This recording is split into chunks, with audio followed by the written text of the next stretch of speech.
Comentario de Primera de Reyes capítulo 5. Cómo construir un sueño inquebrantable. Alcanza tus metas más grandes hoy. Versículo 1. Hiram, rey de Tiro. En 2 de Samuel 5, 11 y Primera de Crónicas 14, 1 se menciona que Hiram envió a David obreros y materiales para la edificación de su casa. Josefo cita a Menandro de Efeso, el cual escribió en griego una historia de Tiro por el año 300 a.C., para decir que Hiram fue hijo de Abibaal y que reinó 34 años, que murió a la edad de 53 años y que lo sucedió su hijo Baleasar, contra Apión 1, 18. Según Josefo, el templo fue edificado en el 11avo, Antigüedades 8.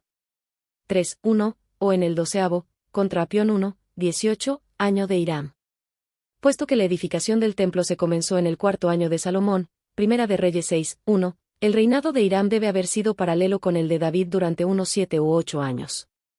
Versículo 3. Casa. Después de haber dado una descripción general del gobierno de Salomón, el autor prosigue con un relato de la gran empresa de su reinado, la edificación del templo. Una narración paralela de esta importante empresa se encuentra en 2 de Crónicas 2 a 4. Por las guerras. La razón por la cual David no construyó el templo no fue porque hubiese estado tan ocupado con guerras que no tuvo tiempo para edificarlo, sino porque había derramado mucha sangre, Primera de Crónicas 22, 8, y el Señor no le permitió que lo hiciera. Versículo 4. Paz. ¿No era el propósito del Señor que Israel estuviera en constantes guerras con sus vecinos? Durante el reinado de David fue necesario que hubiera guerra para afianzar el trono. Pero Dios había prometido a David un hijo que sería varón de paz, y el Altísimo daría paz y reposo sobre Israel en sus días. Primera de Crónicas 22, 9. El nombre Salomón significa pacífico. Salomón reconocía que la paz de que disfrutaba la había recibido como una bendición de Dios. Versículo 5. He determinado ahora edificar. David se había propuesto edificar una casa para Dios, pero dejó esa obra a su hijo porque Dios no le permitió llevarla a cabo. Primera de Crónicas 22, 6 al 16. Salomón asumió esa responsabilidad no solo como un encargo de su padre sino como una sagrada comisión de Dios. El propósito de David se convirtió en su propósito y la voluntad de Dios en su voluntad.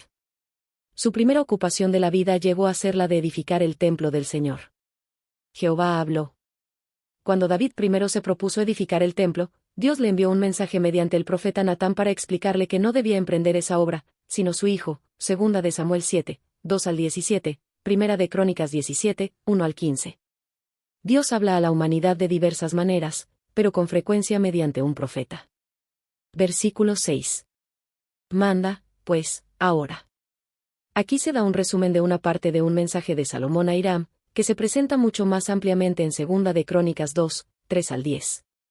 El pedido no solo era de cedros sino también de sándalos, 2 de Crónicas 2, 8, y cipreses, Primera de Reyes 5, 8 y 10, y también de un hombre que supiera trabajar en oro, plata, bronce y hierro, 2 de Crónicas 2, 7. A cambio de esa madera, Salomón prometió dar a Hiram trigo, cebada, vino y aceite, 2 de Crónicas 2, 10, Primera Reyes 5, 11. El propósito específico de la edificación del templo se presenta con detalles mucho más amplios en 2 de Crónicas 2, 4 al 6. Cedros. El famoso cedro del Líbano era muy apreciado en la antigüedad. Los tirios lo usaban para mástiles de sus barcos, Ezequiel 27, 5. Los reyes de Asiria y Babilonia lo empleaban para sus templos y palacios.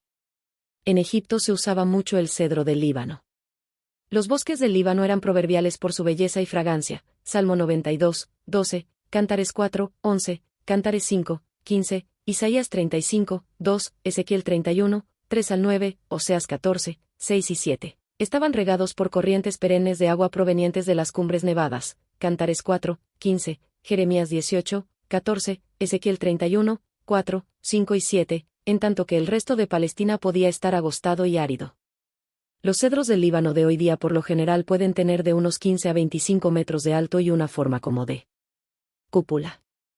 Las hojas se producen en manojos y las ramas son largas, bien separadas y retorcidas. Los famosos cedros han desaparecido en gran medida de los montes del Líbano. Sin embargo, este árbol todavía florece en los montes del Tauro. Que sepa labrar. Los fenicios en general, y los sidonios en particular, se mencionan con frecuencia en la literatura antigua por su habilidad mecánica y artística. Eran especialmente capaces para cortar troncos y transportar maderas. Versículo 7. Se alegró en gran manera. Parece haber existido una amistad genuina entre Hiram y Salomón que, sin duda, se remontaba a la sincera amistad entre Hiram y David. La respuesta de Hiram al pedido de Salomón se da más plenamente en Segunda de Cron. 2, 11-16. Bendito sea hoy Jehová. Esta es una insólita respuesta de un rey de Tiro.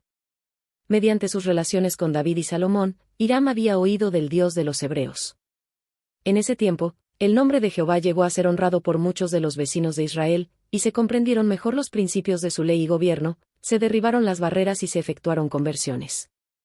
Sin embargo, no hay ninguna prueba de que Hiram mismo llegara a ser adorador de Jehová o que esta respuesta demostrara un cambio básico en sus creencias religiosas. Estas palabras más bien parecen una deferencia ante el Dios de Israel, a quien Hiram reconocía. Entonces como al que hizo los cielos y la tierra, Segunda de Crónicas 2, 12. Versículo 8.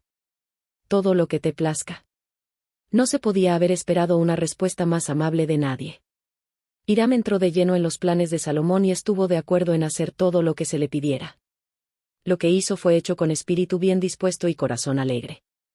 Las tareas seculares serían mucho más livianas y con más frecuencia se hallara el mismo espíritu en las personas a quienes se les da oportunidades para responder a favores que se les pide. Versículo 9. Desde el Líbano. Quizá los troncos fueron transportados flotando aguas abajo por los ríos de las montañas o se los hizo deslizar cuesta abajo.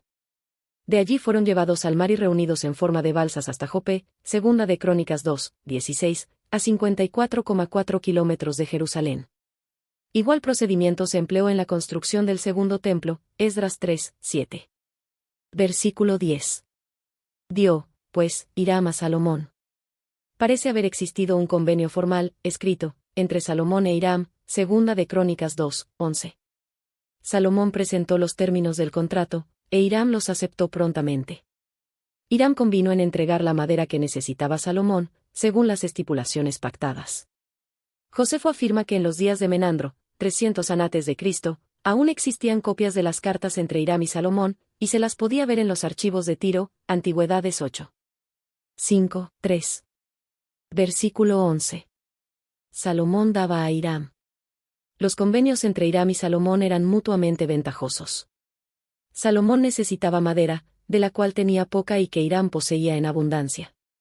Hiram necesitaba alimentos que escaseaban en Fenicia y que sobreabundaban en Israel.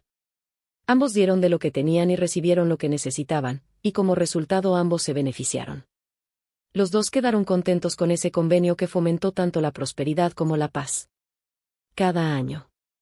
Salomón edificó durante varios años, y entregaba anualmente a Hiram una cantidad de trigo y aceite a cambio de los materiales que proporcionaba continuamente y de los servicios de los valiosos obreros tirios. Versículo 12. Sabiduría. Se necesita sabiduría en todos los asuntos de la vida, tanto en la religión como en los negocios, en el gobierno tanto como en la agricultura, en el hogar tanto como en el aula. La sabiduría promueve el contentamiento y la prosperidad, la felicidad y la piedad. La verdadera sabiduría proviene de Dios y lleva a Dios. Versículo 13. Decretó Leva. Pareciera que esta fue la primera vez cuando se demandó un trabajo forzado de los israelitas. Samuel había predicho que eso sucedería con el advenimiento del reino, Primera de Samuel 8, 16.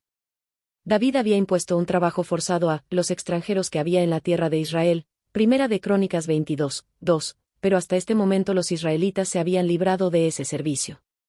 Se reclutaron a 30.000 trabajadores para la edificación del templo. Suponiendo una población de 1.300.000 israelitas físicamente capaces, Segunda de Samuel 24, 9, esto sería uno de cada 43. Versículo 14. Cada mes. Este arreglo de que solo hubiera un mes de servicio de cada 3, debe haber hecho mucho menos aborrecible este sistema de trabajo forzado de lo que habría sido de otra manera. Este tipo de labor no era considerado como un trabajo de siervos de la clase que se demandaba de los extranjeros, pues a ninguno de los hijos de Israel impuso Salomón servicio, Primera de Reyes 9, 22. Con todo, era muy desagradable y fue una de las principales causas de descontento al final del reinado de Salomón, Primera de Reyes 12, 4. Adoniram. Uno de los principales funcionarios del Estado, ver capítulo 4, 6. Versículo 15. Llevaban las cargas.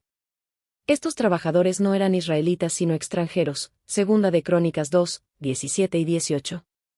Tales como los que ordenó David que labrasen piedras, primera de Crónicas 22, 2.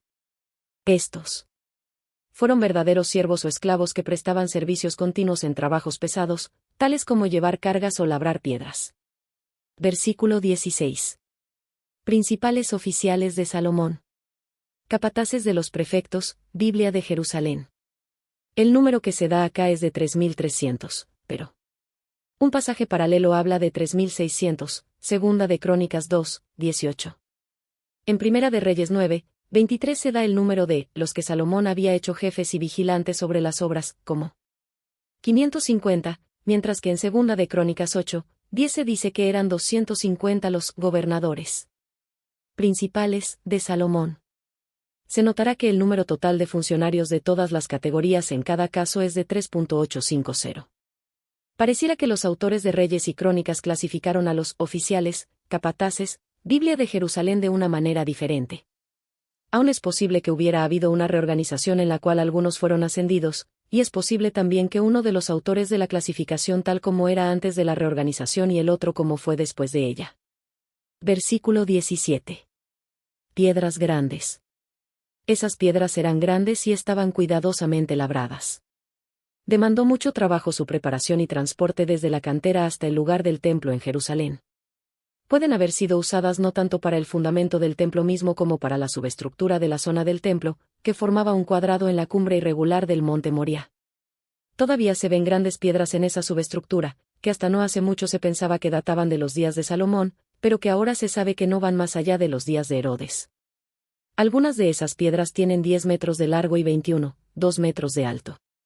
Versículo 18. Los hombres de Gebal. Giblitas, Biblia de Jerusalén. Habitantes de Gebal o Biblos, ver Ezequiel 27, 9, ciudad costera de Fenicia. Parece que eran hábiles artesanos para trabajar en piedra. Fueron empleados por Salomón de la misma forma en que empleó a otros expertos para la realización de tareas que requerían obreros especializados. Comentario bíblico adventista del libro Primera de Reyes capítulo 5.